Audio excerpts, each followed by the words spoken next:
இனிய நண்பர்கள் அனைவருக்கும் இனிய வணக்கம். இன்றைய உலகத்தில்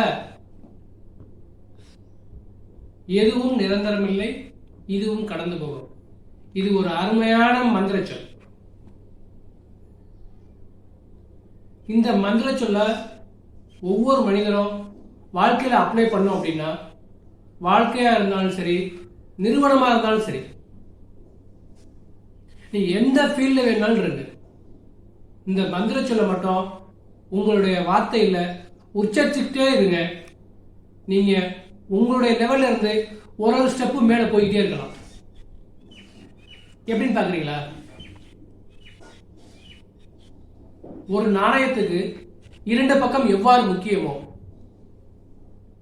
ஒரு நியூஸ் பேப்பருக்கு முன்பக்கம்னு ஒண்ணு இருக்கு, பின்பக்கம்னு ஒண்ணு இருக்கு. மனிதனா இருந்தா முன்பக்கம்னு ஒண்ணு இருக்கு, பின்பக்கம்னு ஒண்ணு இருக்கு. எலக்ட்ரானிக் ஐட்டத்தை எடுத்துக்காங்க, முன்பாகம்னு ஒண்ணு இருக்கு, பின்பாகம்னு ஒண்ணு இருக்கு. டோரை எடுத்துக்காங்க, முன்டோர்னு ஒண்ணு இருக்கு, பின்டோர்னு ஒண்ணு இருக்கு. இப்படி ஒவ்வொரு இடத்துலையுமே ஒரு பக்கம் இருந்தா கண்டிப்பா இன்னொரு பக்கம் இருக்குங்க. அது போலத்தான் நம்மளுடைய வாழ்க்கையும் சரி, பிசினஸும் சரி. இன்பம் துன்பம் ரெண்டுமே சரி பாருங்க. இதுக்கு ஒரு அருமையான ஸ்டோரி ஒன்று சொல்றேன். எப்பவுமே ஸ்டோரி சொல்றது குழந்தைங்களுக்கு ரொம்ப பிடிக்கும். அது மூலமா நம்ம என்ன குழந்தைங்களுக்கு கொடுக்கலாம் அப்படிங்கிறத பத்தி யோசனை பண்ணல. இந்த ஸ்டோரி எனக்கு ரொம்ப பிடிச்சிருந்ததுங்க. ஒரு நாட்டுல ஒரு விவசாயி இருந்தார். அந்த விவசாயி வீட்டுல ஒரு யானை வளர்த்துக்கிட்டு இருந்தார். அந்த யானை அழகா வளர்ந்து ரொம்ப அருமையா இருந்தது. அப்ப அந்த கிராமத்து மக்கள் என்ன பண்ணாங்க, அந்த யானையை வேடிக்கை பார்க்க வர்றது விவசாய வீட்டுக்கு அடிக்கடி வந்து வந்து போவாங்க. வரையில ஏதாவது ஒரு கருத்துக்கள் சொல்லிட்டு போவாங்க. சோ அப்படி இருக்கையில அவர் அந்த விவசாயி ஆசையை வளர்த்த யானை ஒரு நாள் ஓடி போச்சு. அப்ப வந்த ஊர் பொதுமக்கள் என்ன சொன்னாங்க அந்த விவசாயிகிட்ட, ஐயோ பாவம், விவசாயி இத்தனை நாளா கஷ்டப்பட்டு வளர்த்த யானை அவர் விட்டுட்டு ஓடி போச்சே, ஐயோ பாவம் அப்படின்னு சொல்லி அவர் மேல ஒவ்வொருத்தரும் ஒவ்வொரு மாதிரி பேசினாங்க. அப்ப அவர் என்ன பண்ணாரு, மனசு உடைஞ்சு போய் இருக்கல, இதுவும் கடந்து போகும் அப்படின்னு ரொம்ப சாந்தமா இருந்தார். அப்புறம் ஒரு 10 நாள் 15 நாள் 20 நாள் கழிச்சு அந்த ஓடி போச்சே ஒரு யானை திரும்பி வரையில 3 யானையை திரும்பி கூட்டிட்டு வந்துச்சு. அப்ப ஊர் மக்கள் சும்மா இருப்பாங்களா? சோ திரும்பி எல்லாரும் வர்றாங்க. ஆஹா, இந்த விவசாயி ரொம்ப கொடுத்து வச்சவரு, அவர் ஆசையா வளர்த்த யானை ஓடி போச்சு, ஆனா வரையில பாருங்க 3 யானையே கூட்டிட்டு வந்துருச்சு அப்படின்னு ரொம்ப சந்தோஷமா பெருமையா சொன்னாங்க. ஒவ்வொருத்தருடைய புகழ்ச்சிக்கு பின்னாடி அவ்வளவு சொன்னாங்க.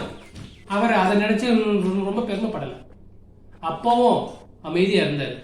இதுவும் கடந்து போகும் அப்படின்னு ஒரு அமைதியா இருந்தார். ரொம்ப சந்தோஷத்துல ஆர்ப்பரிக்கல, ஆட்டம் போடல, ரொம்ப அமைதியா காமனா இருந்தார். அப்புறம் கொஞ்ச நாள் கழிச்சு அவங்க அப்பாவும் மகனும் அந்த யானை சவாரி போறது பழக்கம். அந்த முத ஆசையை வளர்த்தாங்கல்ல, அந்த யானை மேல ஏறி சவாரி போறது அவங்களுக்கு பழக்கம். சோ அப்படி இருக்கையில அப்பா இல்லாத நேரம் அந்த வீட்டுல உள்ள பையன் என்ன பண்ணா, இன்னொரு யானை மேல ஏறி போனான். அந்த யானை எப்போதும் போற யானை இல்ல, புதுசா வந்ததுல ஒரு யானை. அந்த யானை மேல குதிரை பண்ணல, கண்ணு கலங்கல, அமைதியாவே இருந்தாரு. இதுவும் கடந்து போகும் அப்படின்னுங்க.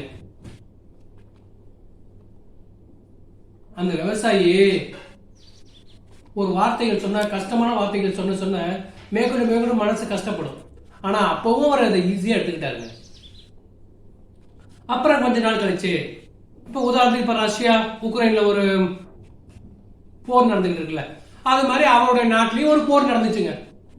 அப்ப அங்க உள்ள ராணுவம் என்ன பண்ணுச்சு, அங்க உள்ள கவர்மெண்ட் என்ன பண்ணாங்க அப்படின்னா, ஒரு வீட்டுல இருந்து ஒரு பையன் கண்டிப்பா வரணும், ராணுவத்துல சேரணும்னு சொன்னாங்க. எல்லார் வீட்லயும் ஒரு குழந்தை, 2 குழந்தை, 3 குழந்தை. சோ 2 குழந்தை 3 குழந்தை உள்ளவங்கள சந்தோஷமா ஒரு பையனை ராணுவத்துக்கு அனுப்பிச்சிட்டாங்க. அவர் வீட்டுல இருந்த, விவசாயி வீட்டுல இருந்தது ஒரே ஒரு பையன், ரொம்ப ஆசையா வளர்த்த பையன். ரொம்ப தவம் இருந்து வளர்த்த பிள்ளை. அப்படி ஒரு பாசம். இப்ப நம்மளால தான் அனுப்புவோமா? அனுப்ப மாட்டோம். ஆனா நாட்டுக்காக அனுப்பிடுவோம். அப்ப அந்த ஊர்ல கிராமத்தில் உள்ளவங்க எல்லாருமே ஒவ்வொரு பையனை அனுப்பிட்டாங்க. அப்ப வீட்டுக்கு வரையில வீட்டு பையன் அவர் தான் யானையில விழுந்து கை ஒடிஞ்சு போச்சு. சோ அவரை ராணுவத்தில் சேர்க்க மாட்டாங்க. அப்ப அந்த கிராமத்து மக்கள் வந்து அப்ப ஒண்ணு சொன்னாங்க. என்ன சொன்னாங்க தெரியுமா? விவசாயி பரவாயில்லையா, நீ பரவாயில்ல, உன் பையனை ராணுவத்துக்கு அனுப்பாம விட்டியே, உன் பையனோட அந்த யானையில விழுந்து கை ஒடிஞ்சதுனால தான் உன்னால அனுப்ப முடியல, ஆனா உன் பையனை உங்ககிட்டே வச்சுட்டா பாரு அப்படின்னு சொல்லி அவனை ரொம்ப பாராட்டி பேசினாங்க. சோ நம்ம அந்த கதை மூலமா நம்ம என்ன உணர்ந்துக்கிறோம் அப்படின்னா, ஒவ்வொருத்தருடைய வாழ்க்கையிலையும் ஒரு பிரச்சனை வரும்போது அந்த பிரச்சனைக்கான தீர்வு கண்டிப்பா இருக்கும் அப்படின்னு நம்ம நம்பணும். இல்ல நம்ம ரொம்ப சந்தோஷமா இருக்கிறோம் அப்படின்னா, இல்ல ரொம்ப வளர்ச்சி அடைகிறோம்னா, ஏதோ ஒரு காரணத்துல கீழே போறோங்கிறது நம்ம உள் மனசுக்கு ஒரு குத்திக்கிட்டே இருக்கணும். நம்ம எப்போ வாழ்க்கையில கஷ்டமா இருந்தாலும் சரி, சந்தோஷமா இருந்தாலும் சரி, ரெண்டையுமே சரி பாதியா எடுத்துக்கிட்டு எப்ப நினைக்கிறோமோ அப்ப நம்ம வாழ்க்கையில சந்தோஷமா இருக்கலாம். என்னங்க இந்த மந்திர சொல் எப்படி இருக்கு? இந்த மந்திர சொல்ல ஒவ்வொருத்தரும் ஒவ்வொரு டைமும் உங்க வாயில ஒரு நாளைக்காவது உச்சரிங்க, நீங்க கண்டிப்பா வாழ்க்கையில சந்தோஷமா இருக்கலாங்க. சோ இந்த வீடியோ உங்களுக்கு பிடிச்சிருந்தா லைக் பண்ணுங்க, உங்க ஃப்ரெண்ட்ஸுக்கு ஷேர் பண்ணுங்க, மறந்துடாம சப்ஸ்கிரைப் பண்ணுங்க. ஓகே, நன்றி.